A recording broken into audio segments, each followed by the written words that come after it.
Vamos a la prédica. Había escrito un encabezamiento para esto, pero el otro día, viendo algo de fútbol, que es todavía un poco mi pasión, veía un equipo lleno de estrellas que va perdiendo casi 4 partidos seguidos y con rivales que no daban la talla. Obviamente perdió el campeonato, perdió el inicio de la liga, pero tenía un entrenador de lujo. Habían cambiado un entrenador recientemente. ¿Qué es lo que fallaba? Y es más, tenía una plantilla de jugadores estrellas que fallaba.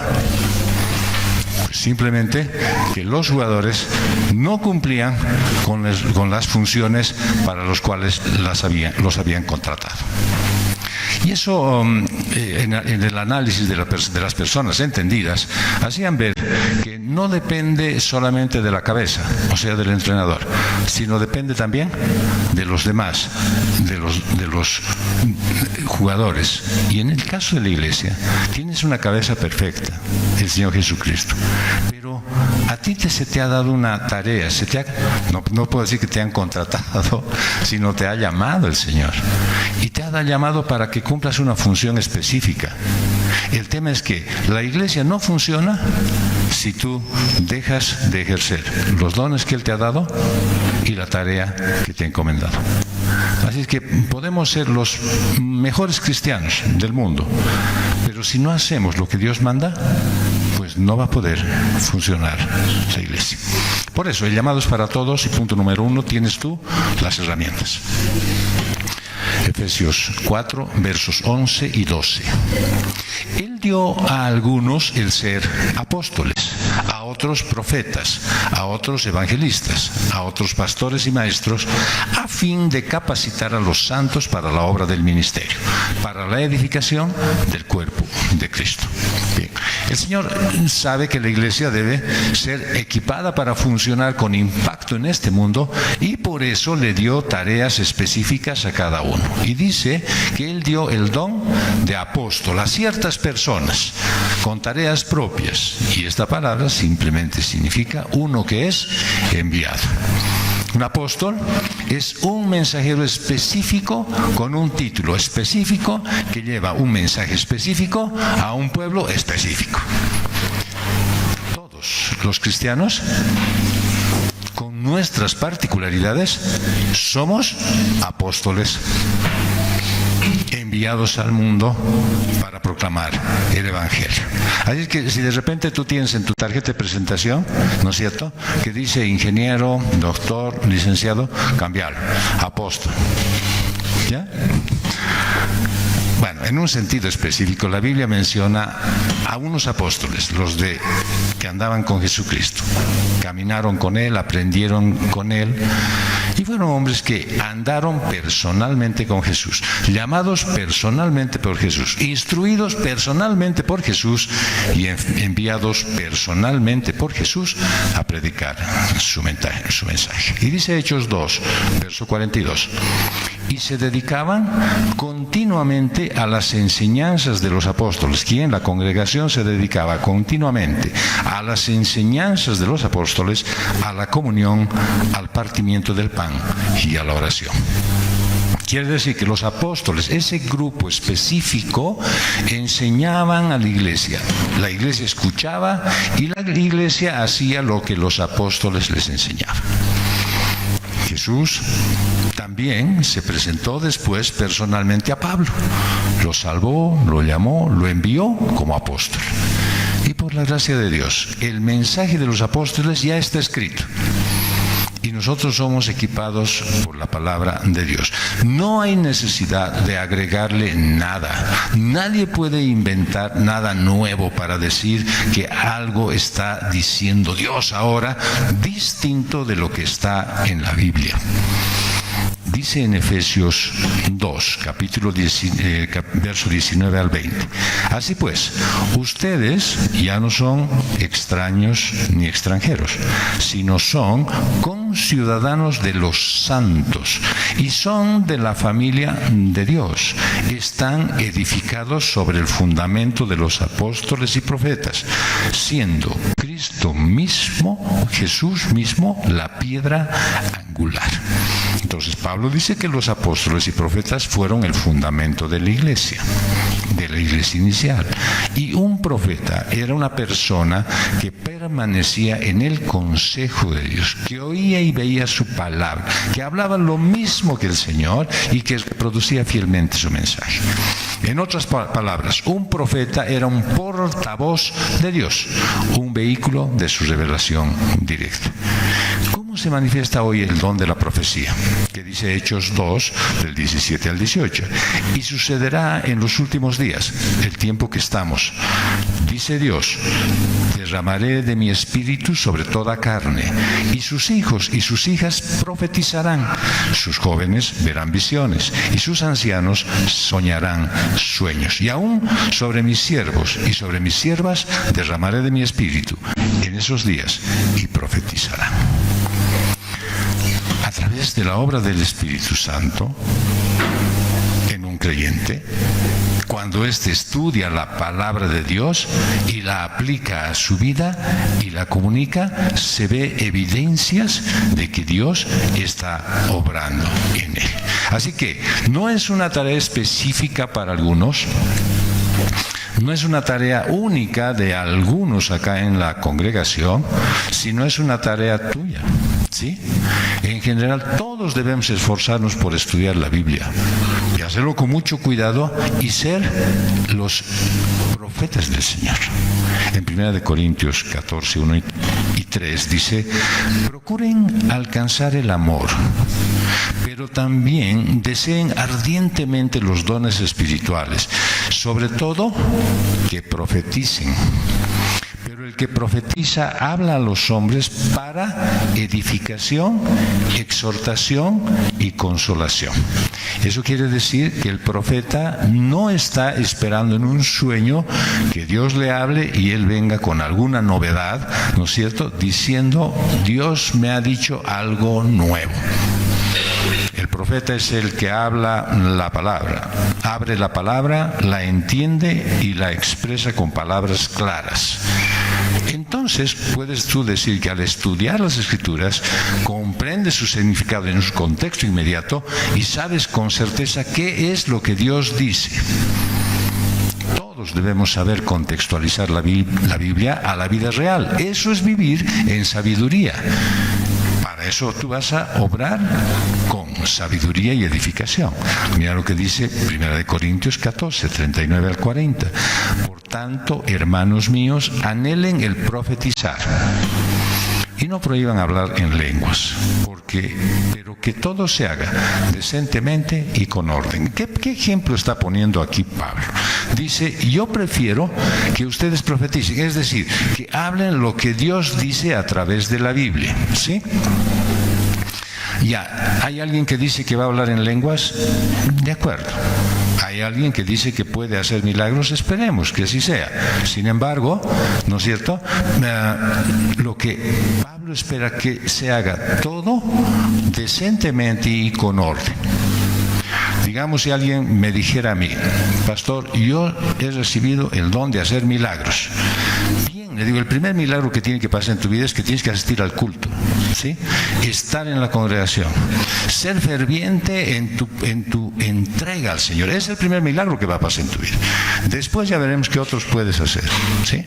Entonces, cuando no hay una evidencia en una vida que alguien está indicando que ha sucedido algo, que yo tengo el don de sanidad o el don de la oración o el don de la fe, si no se ve con evidencia en su vida y la iglesia es beneficiada por ello, muy probablemente esté hablando de un entusiasmo, ¿sí?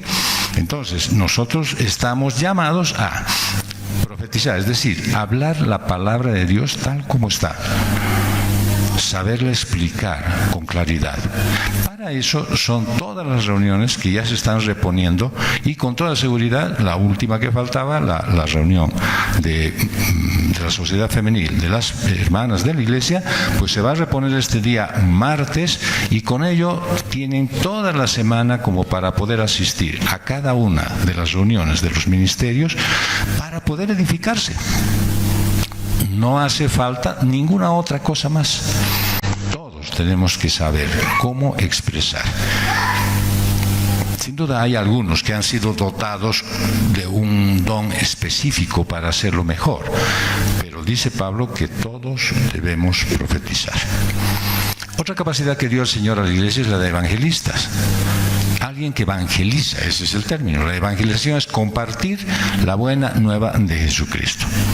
Tal vez hay alguno que dice, yo tengo el don de evangelismo. Excelente. Eso es evidente, o sea, se lo ve.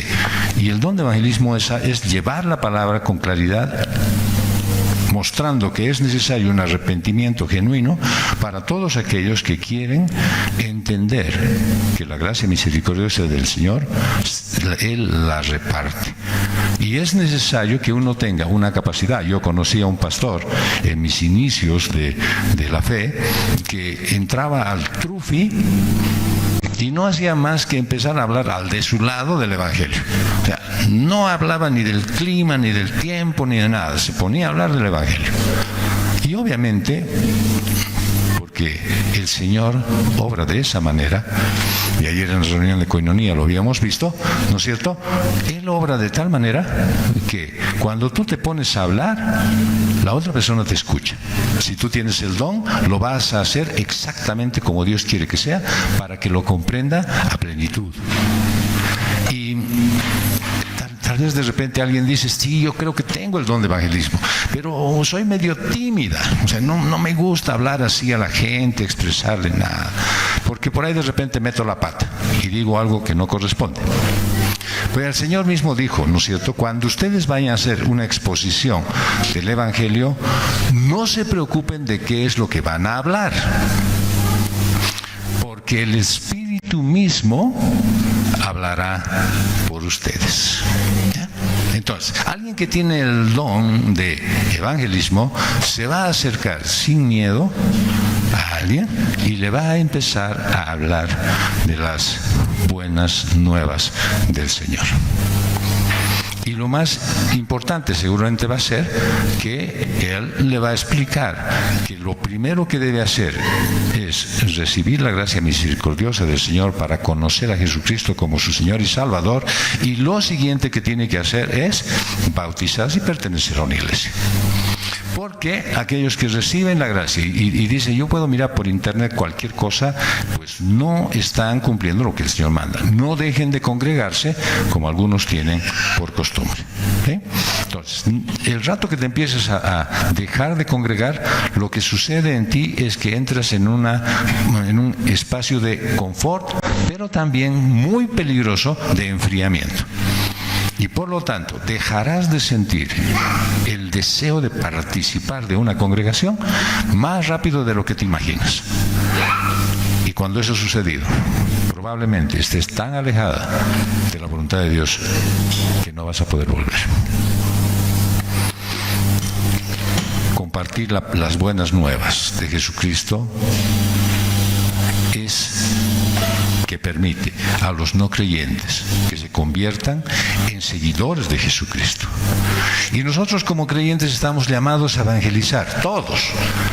Yo no tengo el don, estás llamado a evangelizar, es un llamado obligatorio. Tienes que hacerlo. Los que tienen el don lo hacen de manera más efectiva, ¿ya? Entonces se espera que tú compartas tu fe con los perdidos todo el tiempo. Todo el tiempo. Pero un evangelista tiene la capacidad de proclamar el evangelio y compartir la fe con los perdidos con un mejor resultado. Una iglesia sana necesita hombres y mujeres que usen sus dones, sus talentos, sus recursos para ganar a sus vecinos para Cristo. Y Pablo menciona también en esta porción que hay pastores y maestros. Y son capacidades diferentes pero complementarias. Dice en 1 Tesalonicenses 5, del 12 al 13. Pero les rogamos, hermanos, que reconozcan a los que con diligencia trabajan entre ustedes y los dirigen en el Señor y los instruyen, y que los tengan en muy alta estima, con amor, por causa de su trabajo. Vivan en paz los unos con los otros. Entonces, ¿qué es lo que te está pidiendo aquí el apóstol Pablo, según la carta a los tesalonicenses? Que reconozcas primero, ¿no es cierto?, a aquellos que con diligencia se preocupan en prepararse y lo hacen para instruirte, y que esperan de ti la edificación suficiente para que comprendas la voluntad de Dios. Si tú los llegas a reconocer, dice que los tengas en alta estima.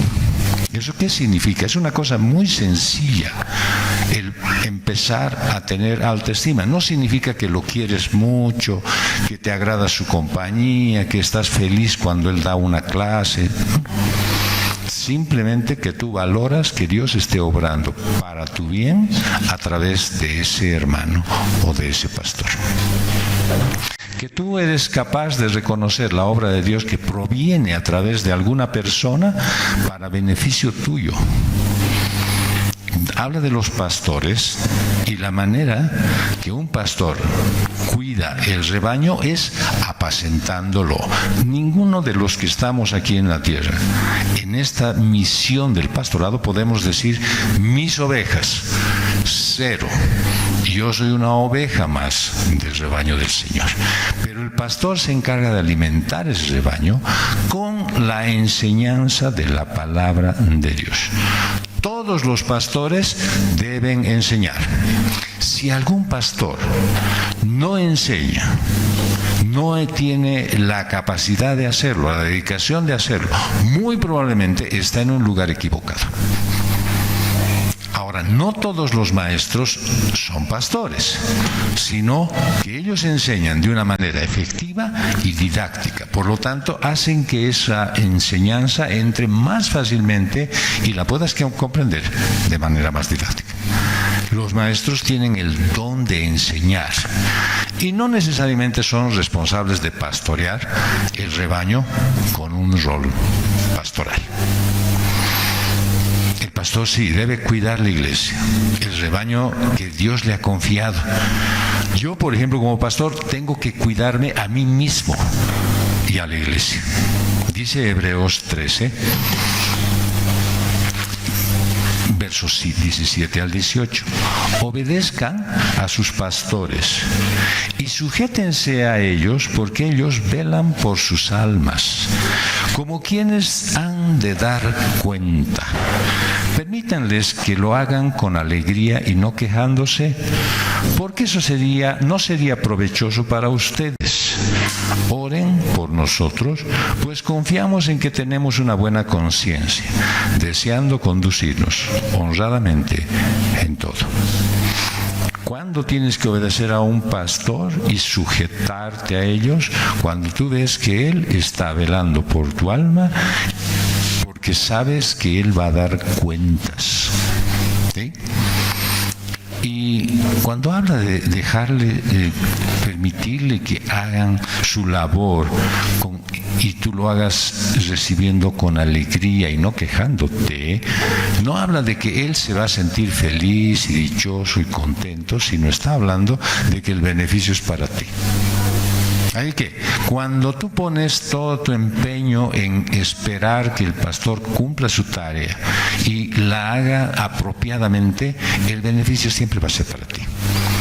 Por eso yo puedo decirte que es mi responsabilidad cuidarte con amor y buscar tu crecimiento en Cristo. Dice Gálatas 6:6, y al que se le enseña la palabra, que comparta toda cosa buena con el que le enseña. Es mi responsabilidad enseñarte, exhortarte y aconsejarte según la palabra de Dios.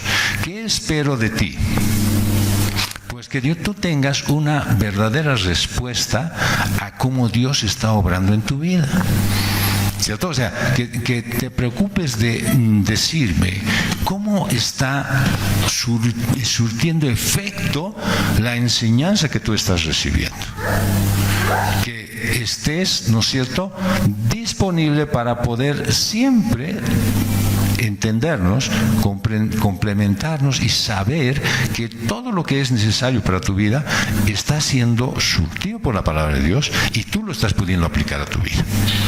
¿Por qué les digo esto? Porque aquí claramente dice, ¿no es cierto?, que si tú vas con una emergencia donde el pastor y le dices tu tema, el pastor te aconseja según la Biblia y tú recibes la gracia de Dios, por lo menos lo mínimo que dice el apóstol Pablo es que espera que tú le digas: el Señor está obrando de manera perfecta, ¿sí?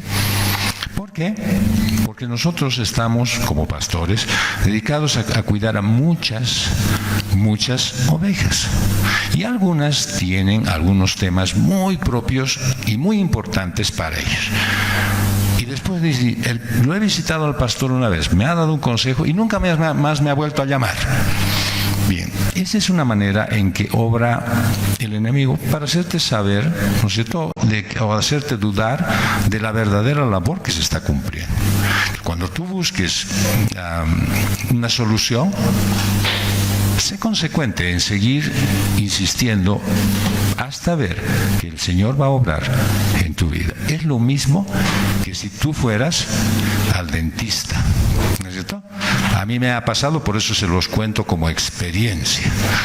Yo fui al dentista, bueno, un muy buen amigo mío, ¿sí?, que me dijo: necesitas tú un tratamiento de conductos.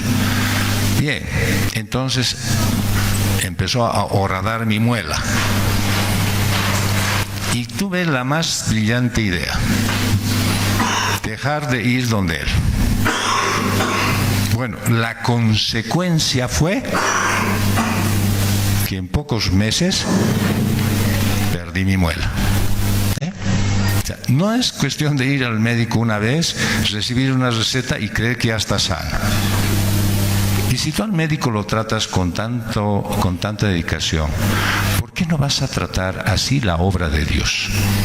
Si tú pides consejo a alguien, a algún hermano, si tú te acercas a un maestro de la iglesia y le preguntas y le dices: esto es lo que yo deseo que tú me aconsejes, me aclares esta porción de la Escritura, porque esto necesito comprender, pues no dejes así, sino acércate nuevo, y no para agradecer, sino para decir cuál es el resultado de esa consulta que tú has hecho. Nos ayuda, ¿para qué? Para que nosotros podamos seguir aplicando la palabra de Dios.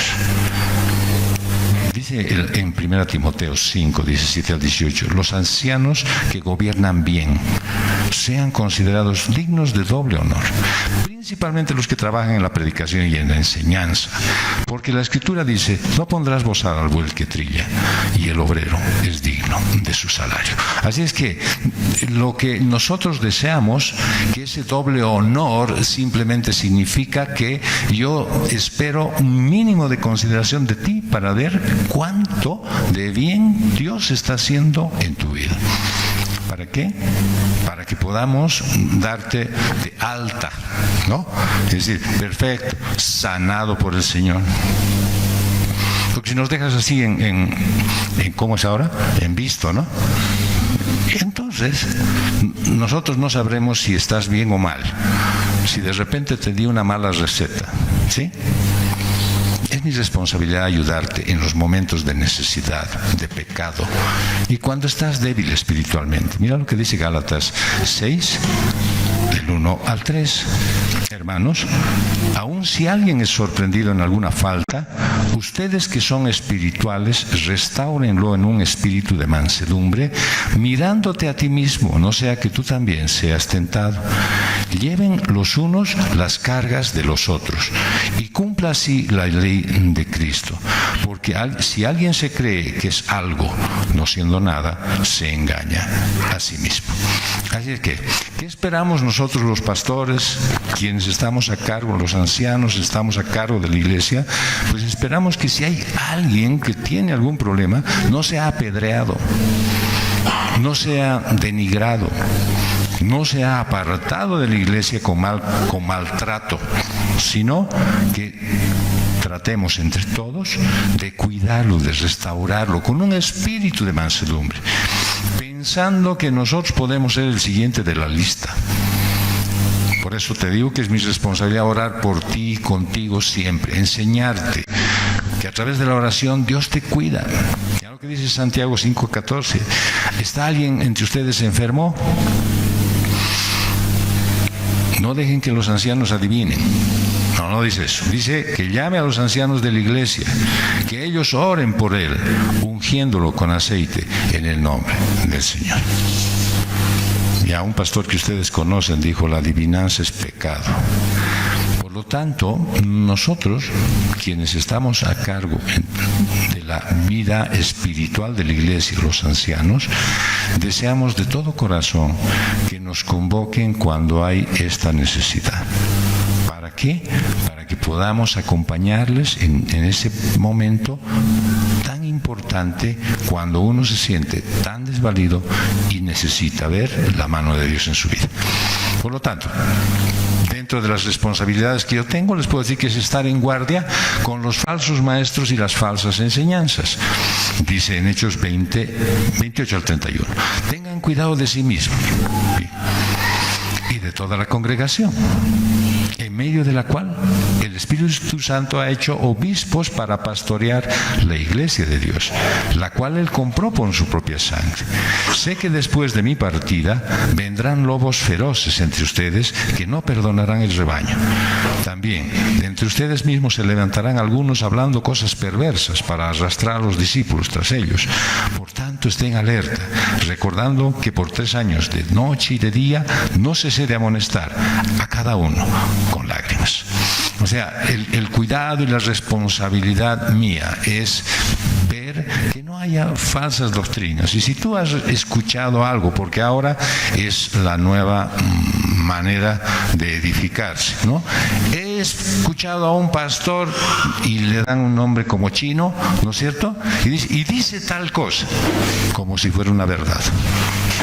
Pero él ha explicado de otra manera diferente que tú. Bien, ¿qué espero yo? Que tú vengas y tienes aquí 3 ancianos con los cuales puedes compartir y decir: hermano, pastor, esta duda tengo yo. Y es necesario que eso se vea pronto para evitar que una falsa doctrina pues pueda hacer mella en tu conciencia y tú te sientas afectado y después confundido y quieras dejar la iglesia. Es mi responsabilidad también ejercer la disciplina de restauración como Dios lo ordena. Y dice en Mateo 18, 15 al 20, si tu hermano peca, ve y repréndelo a solas. Si te escucha, has ganado a tu hermano. Pero si no te escucha, lleva contigo a 1 o 2 más, para que toda palabra sea confirmada por boca de 2 o 3 testigos. Y si rehúsa escucharlos, dilo a la iglesia, las autoridades. Y si también rehúsa escuchar a la iglesia, sea para ti como el gentil y el recaudador de impuestos. O sea, desechado, apedreado, ninguneado. No, un hombre necesitado de Dios. ¿Ya? En verdad les digo que todo lo que ustedes aten en la tierra será atado en el cielo, y todo lo que desaten en la tierra será desatado en el cielo. Además les digo que si 2 de ustedes se ponen de acuerdo sobre cualquier cosa que pidan aquí en la tierra, les será hecho por mi Padre que está en los cielos. Porque donde están 2 o 3 reunidos en mi nombre, allí yo estoy en medio de ellos. He escuchado muchas veces acerca de este pasaje para decir, bien, aquí tenemos la oportunidad de pedir cualquier cosa que pidamos, así es que busquemos a 3 pedidores, ¿sí? Y nos juntamos entre 2 o 3 para hacer nuestro pliego petitorio. Y tendremos lo que estamos pidiendo, porque Él está en medio de nosotros. Pero si se dan cuenta ustedes, el contexto de este pasaje está hablando de restauración. está hablando de encontrar la forma de una buena comunicación entre todos, buscar ansiosamente que este problema se solucione.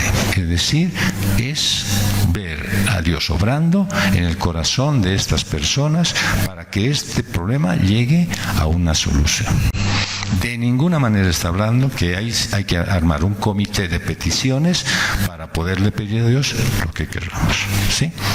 Entonces, comprendiendo así de esta forma, es más fácil no estar haciéndose ideas y decir, pues si estamos orando entre 2 o 3 hace 2 meses y hasta ahora no nos da el BMB que queremos. No les va a dar, ¿sí? Porque no están restaurando su relación con el Señor. Así que les puedo decir también que es mi responsabilidad ayudarte a estar equipado para servir con tus dones a Cristo y a su iglesia. Así es que si tú no conoces cuáles dones el Señor te ha dado, es hora de que pidas ayuda para que yo hoy pueda darte las herramientas y encuentres cuál es el don con el que vas a servir.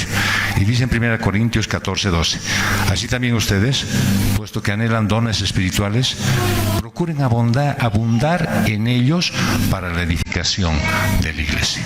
Es decir, todos deberíamos tener la idea clara de decir, yo sé cómo puedo servir bien a la iglesia. Y si alguno de ustedes tiene un don conocido, ya ha reconocido el don que tiene, pues venga y háganoslo saber a nosotros, a los ancianos, para que podamos de esa manera dirigir apropiadamente las capacidades de ustedes en las que fuera correspondiente y beneficioso para la iglesia. Porque no es responsabilidad del pastor hacer toda la obra del ministerio, sino capacitar a la iglesia para la obra del ministerio.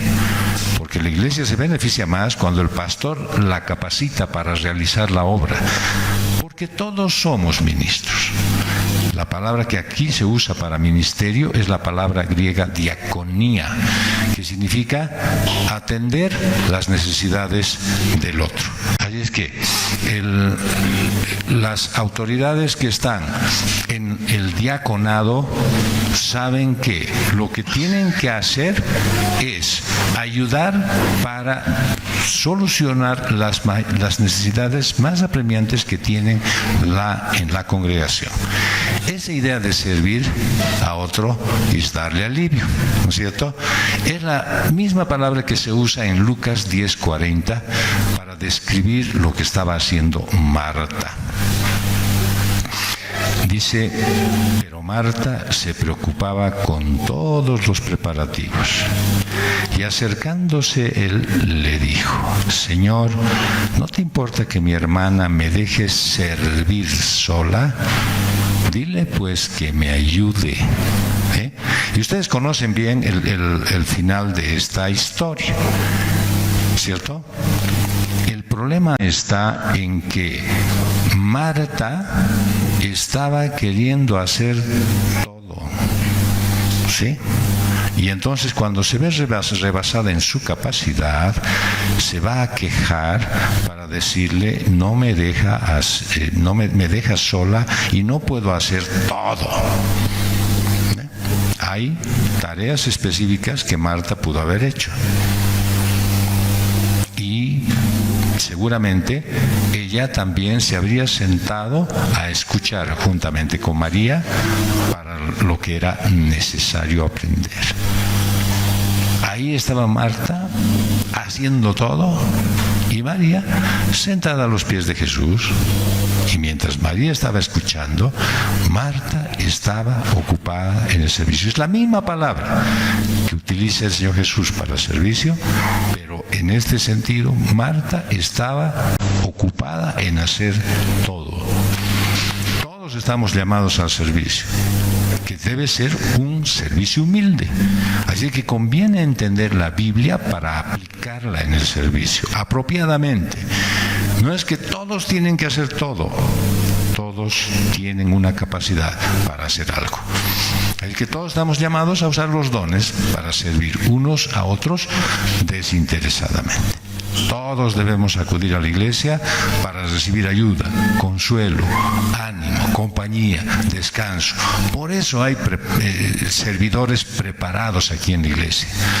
Yo te pido, dame una oportunidad de cuidarte, danos la opción a todos de enseñarte y también permítenos abusarte, ¿ya? Porque Dios te ha dado esa capacidad. ¿Cómo me va a abusar, pues, pastor? Bueno, el Señor dice que cuando alguien te dice que camines 1 milla, camina 2. Y es que tú lo puedes hacer. Haz que la congregación sea tu sitio preferido, tu lugar especial. Y prepárate para gozar con nosotros, aquí en la tierra, lo que será en el cielo. Ya estoy viendo algunas caras de preocupación. Allá también estaré con Él. El llamado es para todos. Punto número 2, tienes el objetivo. Efesios 4, 13 al 14. Hasta que todos lleguemos a la unidad de la fe y del pleno conocimiento del Hijo de Dios, a la condición de un hombre maduro, a la medida de la estatura de la plenitud de Cristo. Entonces ya no seremos niños sacudidos por las olas y llevados de aquí para allá, por todo viento de doctrina, por la astucia de los hombres, por las artimañas engañosas del error. La meta que se describe en 3 fases claves: unidad de la fe, conocimiento del Hijo de Dios y un hombre maduro como Cristo. Y estos objetivos tienen que ver con todos los miembros del cuerpo. Es más o menos la semejanza que el Señor hace con la anatomía. Empieza con la unidad de la fe, que es, la fe es la doctrina apostólica. Muchos tienen confianza en muchas cosas y de muchas maneras creen. Probablemente se va a acercar con mucha fuerza una de las creencias populares que yo la he conocido de niño, pero que simplemente nos hacía ver de coleccionar algunas cosas en miniatura. Pero ahora se ha convertido en una apología a la acumulación. Y entonces alguien que tiene una casa quiere un edificio. Y el que tiene un edificio quiere un condominio. Y el que tiene el condominio quiere el barrio. ¿Sí? Y compran casas en miniatura, edificios en miniatura, condominios en miniatura y después barrios en miniatura. Porque anhelan tener más.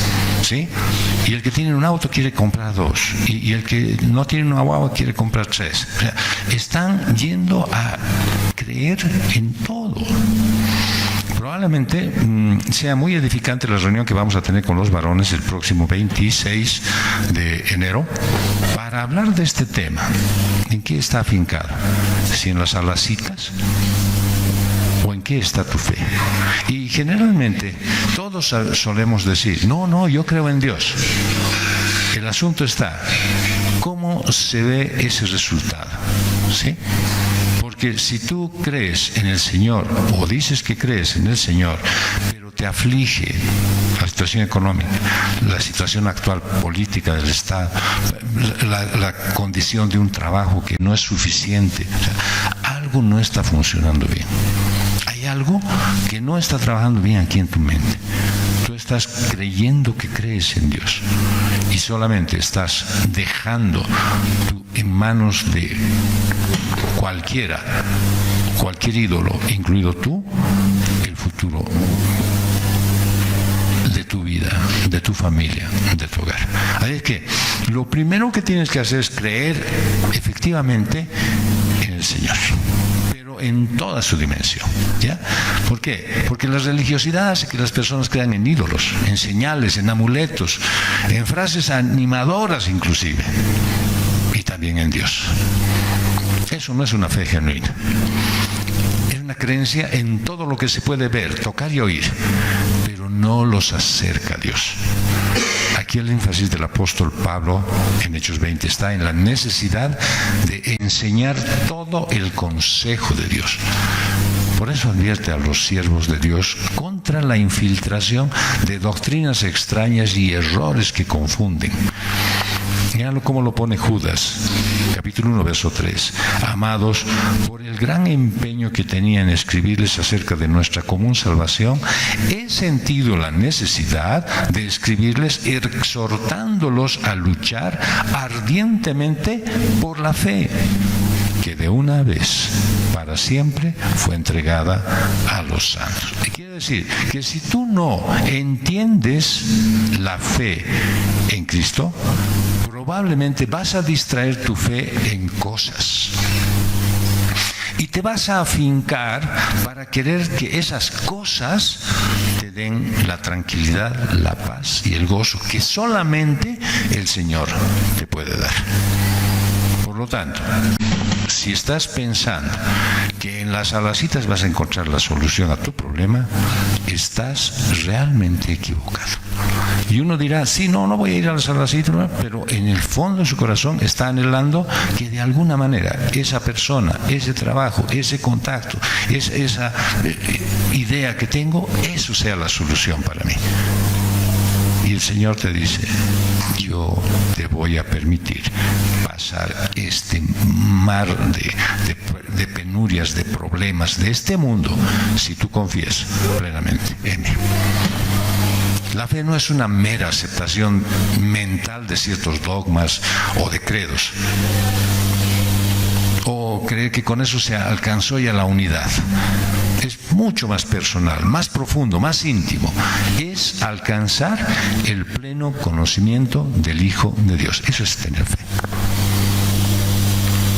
Y esa palabra, epignosis, que significa conocimiento y pleno exacto, indica la realidad de la experiencia de un creyente cuando se une al Señor y anda en comunión con Él. La fe no es estar estático haciendo el trabajo de cada día. Es un andar constante en el Espíritu, con Él. No es eso solamente, es más que un mero conocimiento intelectual.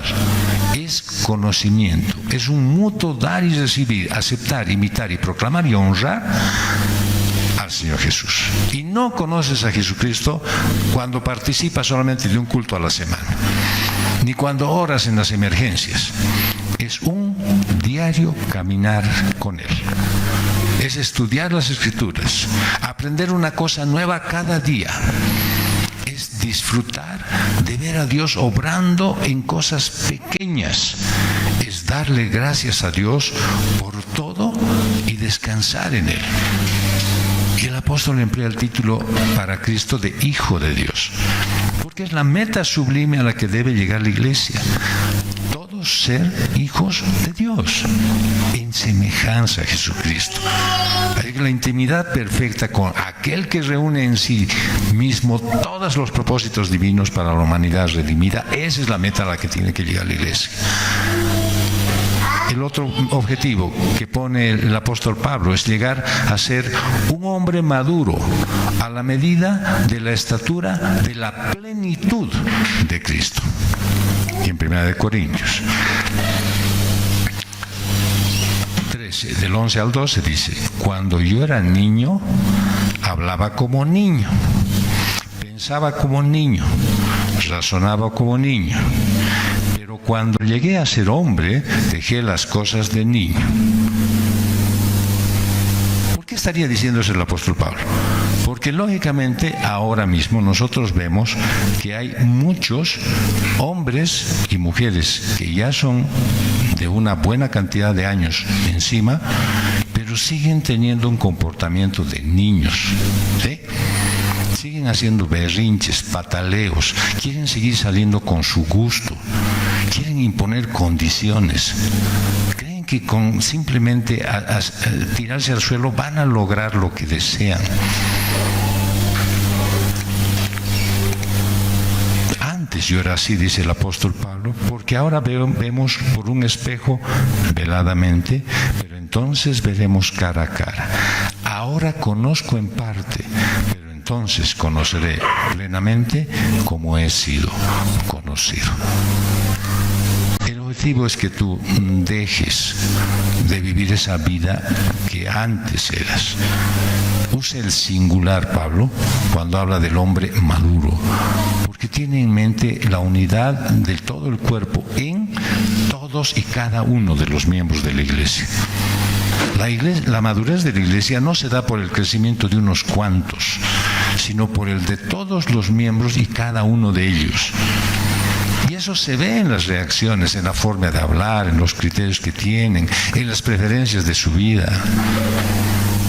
Dice en Hebreos 5, del 11 al 14, acerca de esto tenemos mucho que decir, y es difícil de explicar, puesto que ustedes se han hecho tardos para oír, pues aunque ya deberían ser maestros, otra vez tienen necesidad de que alguien les enseñe los principios elementales de los oráculos de Dios, y han llegado a tener necesidad de leche y no de alimento sólido, porque todo el que toma solo leche no está acostumbrado a la palabra de justicia, porque es niño. Pero el alimento sólido es para los adultos, los cuales por la práctica tienen los sentidos ejercitados para discernir el bien y el mal. Te vas a dar cuenta cuánta necesidad tienes tú de madurar, de dejar de ser niño, cuando veas, ¿no es cierto?, la capacidad que tienes tú para discernir del bien y del mal, de lo que te conviene y de lo que no, de lo que prefieres y de lo que deberías tener. Y muchos van a llegar a ser un solo hombre nuevo para servir y edificar a la iglesia. Es el deseo y el anhelo de Pablo. Mira lo que dice en la carta a los Efesios, capítulo 3, versos 18 y 19. Ustedes sean capaces de comprender con todos los santos cuál es la anchura, la longitud, la altura, la profundidad, y de conocer el amor de Cristo que sobrepasa el conocimiento, para que sean llenos hasta la medida de toda la plenitud de Dios. Es necesario que tú prestes mucho empeño en entender lo que la palabra de Dios dice. Si quieres saber si estás creciendo, no tienes que medirte comparándote con otro, porque eso no te va a decir nada. Más bien, deberías preguntarte, ¿estoy dejando esas actitudes infantiles? ¿Estoy abandonando el comportamiento pueril? ¿Aún soy gobernado por reacciones y arrebatos infantiles? Las Escrituras te exhortan a ser como un niño, pero nunca a ser infantil. Son dos cosas diferentes. Ya lo que dice en 1 Corintios 14, 20. Hermanos, no sean niños en la manera de pensar. Más bien sean niños en la malicia. Pero en la manera de pensar sean maduros. Ser como niño es esa simplicidad refrescante de la fe, que cree a Dios y actúa sin cuestionamientos. Pero infantilismo es inestabilidad, ingenuidad absurda. Los niños son volubles, caprichosos. Su capacidad de atención es corta. Algunos de aquí ahorita ya han volado, ya no están. Son inseguros, se van de un lado al otro y van arrastrados por una situación cambiante. Esa es la marca invariable de un creyente en Cristo inmaduro. Puede que sean recién llegados a la fe o creyentes de hace mucho tiempo, pero no se han desarrollado. Y dice 1 Corintios 3, del 1 al 2, así que yo, hermanos, no pude hablarles como a espirituales, sino como a carnales, es decir, como a niños en Cristo. Les di a beber leche, no alimento sólido, porque todavía no podían recibirlo, en verdad, ni aún ahora pueden. Esa es la triste realidad que nosotros analizamos en pastores, que tenemos por lo menos la convicción de que el Señor nos ha dado una palabra y un mensaje que dar. Pero vemos una cantidad de congregaciones, no podríamos de repente acusarlas de iglesia, sino congregaciones en las que hay gran entusiasmo, hay euforia. Y hay voces de ánimo en medio de la predicación. ¿Por qué? Porque todavía les están dando leche. No les están dando alimento sólido. Siguen dándoles las cosas que les gusta. Papilla. ¿Por qué? porque saben esos líderes de esas congregaciones que ese grupo de personas al cual dirigen no pueden recibir el alimento sólido. Entonces, ¿qué tienes que hacer tú? Ver cómo estás cuando empieza una predicación seria, de exposición de la palabra, y no hay palabras de ánimo para decirte, no importa, has pecado, bienvenido, no hay lío, seguí adelante, pero peca menos. Cuando la palabra de Dios te habla, es cuando tú tienes que entender verdaderamente que es el Señor que está queriendo edificar tu vida. En la vida religiosa pues hay modas, novedades, y los cristianos inmaduros siempre están atentos a alguna nueva moda. Y ya varios me han dicho, pastor, ¿y por qué no hacemos esto? Ya, corderito, algún día vamos a volver hacia atrás, ¿ya? Siempre están corriendo detrás de un nuevo libro, un maestro más reciente, están ensalzándolos como si fuera la respuesta a nuestra necesidad espiritual. Esta inestabilidad e inmadurez espiritual no entienden que el libro más antiguo y el maestro más viejo es la Biblia. Y otra marca que es que no tienen discernimiento, son ingenuos. ¿No te has dado cuenta que los niños no son conscientes del peligro?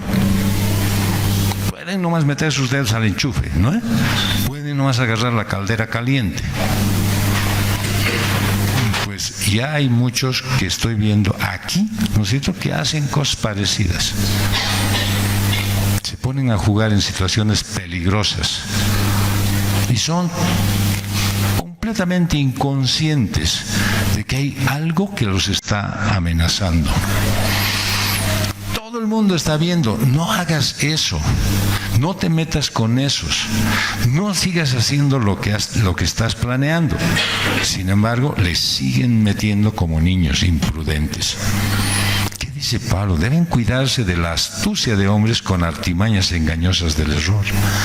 Esos estafadores religiosos, charlatanes y falsos maestros, líderes religiosos manipuladores que atrapan a los cristianos inmaduros y les dan sus enseñanzas que a ellos les parece que son correctas y seductoras. Así que una señal segura de inmadurez es la certeza confiada y arrogante cuando dices, estoy firme, nunca voy a caer, nunca voy a abandonar al Señor, jamás a mí me van a engañar. ¿Y qué dice la primera carta a los Corintios, en el capítulo 10, verso 12? Por tanto, el que cree que está firme, tenga cuidado, no sea que caiga. La inmadurez infantil en la fe es la que ha inducido a Pedro a decir antes de la crucifixión, Señor, puede ser que estos te nieguen, que tus discípulos salgan corriendo, pero hay un hombre en el cual puedes confiar, ese soy yo. Ahí estaba Pedro, ¿sí? Y de pronto el Señor le dijo, gracias Pedro, pero antes de que el gallo cante 2 veces, ya tú me habrás negado 3 veces. Ese es el valor del celo bien intencionado de Pedro, pero que estaba arraigado en la inmadurez espiritual. El objetivo del cristiano debe ser semejante a Cristo, ser como Él, en madurez. Y eso depende de cuánto la Biblia es tu manual de vida.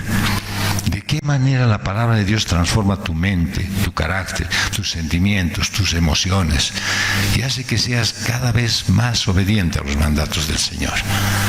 Porque el llamado es para todos. Punto número 3. Y tienes el mecanismo. Y dice Efesios 4, del 15 al 16, más bien al hablar la verdad en amor, creceremos en todos los aspectos en aquel que es la cabeza, es decir, Cristo, de quien todo el cuerpo está bien ajustado y unido por la cohesión que las coyunturas proveen, conforme al funcionamiento adecuado de cada miembro. Produce el crecimiento del cuerpo para su propia edificación en amor. En griego, esta expresión, hablar la verdad en amor, que quise entenderla para ver cómo la explico, pues no aparece. Ese verso simplemente dice, verdadeando en amor. ¿Y qué significa eso? Eso transmite un sentido de decir la verdad, pero también de demostrar la verdad por medio de un estilo de vida común que todo el mundo puede ver. Así que no solamente es decir la verdad, sino vivir la verdad. Pero es que hay muchos que no quieren enfrentar los problemas, no quieren enfrentamientos, no quieren líos. Pero en la iglesia el enfrentamiento a veces es bueno para la salud de la iglesia. Y este es un aspecto que los cristianos descuidan y dejan que el cuerpo de Cristo se vuelva insalubre e inefectivo. Si alguien tiene un hábito desagradable, irritante, pues son rápidos en comentarlo con los demás, pero no están dispuestos a decírselo directamente a esa persona. ¿Cuándo lo hacen? Cuando ya está colmada la medida, ¿no es cierto? Cuando ya está excediendo. Entonces, ese momento te desahogas de un modo destructivo. ¿Por qué es tan reacio en tratar sobre las quejas, las objeciones cara a cara? Y es que el justificativo, no, es que no quiero herir sus sentimientos, no quiero que se sienta mal, después me van a echar la culpa de que se ha ido de la iglesia. Te estás engañando. Lo que pasa es que no quieres pagar el precio de verdadear en amor. Es decir, no quieres arriesgarte a lidiar con una situación incómoda. Es mucho más fácil quejarte a espaldas de alguien en lugar de enfrentarte a su pecado o a su defecto con amor. Con tu silencio y con tu timidez haces mucho daño a esa persona. La condenas a seguir ofendiendo a otros y luego, obviamente, a sufrir el rechazo. Cuando en realidad podrías gozar que Dios te use y producir un cambio positivo en la vida de esa persona. Y lo peor es que justificas tu silencio, convencido de que tu huida cobarde del enfrentamiento, pues es una señal de amor cristiano. No, yo me he escapado para no tener que decirle nada. Un cristiano verdadero, ¿sabes qué es lo que va a hacer? Va a estar agradecido de que te preocupes en hacerle notar su falta de entendimiento y ayudarle a volverse más maduro, más semejante a Jesús. Si tú eres parte de ese grupo que no le gusta que le digan que está haciendo mal, que no les observen, estás equivocando. Si eres un marido que no te gusta que tu esposa te llame la atención, no le estás dejando ser ayuda idónea. Si crees que solamente te dice, ay, para molestarme me está hablando, no estás escuchando la voz de Dios a través de la persona que te ha puesto a tu lado. Así que nosotros también, como hermanos tuyos, estamos en la obligación de decirte las cosas, verdadearte en amor, que nos veas obrando plenamente. Y lo queremos hacer con gusto. Sabemos que el enfrentamiento es doloroso, desagradable para todos. Pero el dolor de la cirugía que da vida es mejor que el dolor de una herida que no se la toca. Dice Proverbios 27, 5 al 6. Mejor es la reprensión franca que amor encubierto. Fieles son las heridas del amigo, pero engañosos los besos del enemigo. A veces preferimos, no, hay que tratarlo nomás bien, no, pero si sabes que él necesita que tú lo ayudes, animándolo a que conduzca su vida mejor, no quiero meterme en problemas. Sabes que el enfrentamiento debe ser siempre abordado con un espíritu de humildad, de gentileza, convencido de que eres vulnerable ante los errores y a la falta de entendimiento. Y algún día te va a tocar que te enfrenten a ti. Porque hay personas en las iglesias que les encanta enfrentarse con todos. Y peor, arrogantemente quieren dirigir la vida de los demás, pero no se fijan cómo andan ellos. Ahí seguramente se pueden acordar la palabra del Señor Jesús que decía, médico, cúrate a ti mismo. El apóstol Pablo dice en Gálatas 6:1. Hermanos, aun si alguien es sorprendido en alguna falta, ustedes que son espirituales, restáurenlo con un espíritu de mansedumbre, mirándote a ti mismo, no sea que tú también seas tentado. Es que procura ser parte de la solución, busca la paz con todos. Eso te va a permitir a ti crecer en la estatura de Cristo. Y si te identificas como miembro del cuerpo de Cristo, un factor que va a fomentar tu crecimiento hacia la madurez es aceptar que otros cristianos también ministren tu vida. El diseño de Dios para la iglesia es que los cristianos se relacionen unos con otros con sinceridad, pero con amor. Y con este ministerio mutuo, las elecciones y decisiones que se hacen son pues en armonía. El resultado es una iglesia que da un testimonio bueno al mundo, que atrae gente, que aumenta el cuerpo en el número. Porque es más fácil criticar, pero se necesita valentía y compasión, ser guiado por el Espíritu para verdadear en amor. Hace falta disposición para aceptar a los otros, para perdonarlos, para ser pacientes con ellos.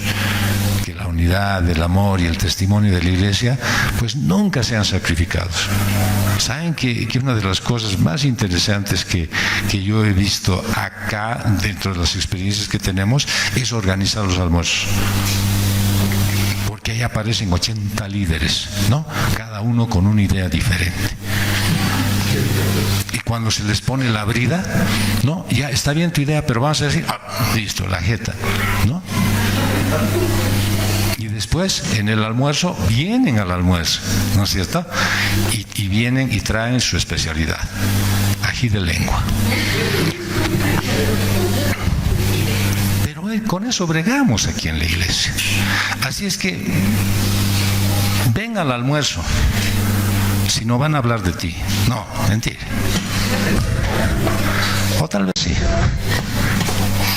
Dios te ha colocado con estos cristianos que te rodean, porque son la clase de gente que tú necesitas y tú eres lo que nosotros necesitamos.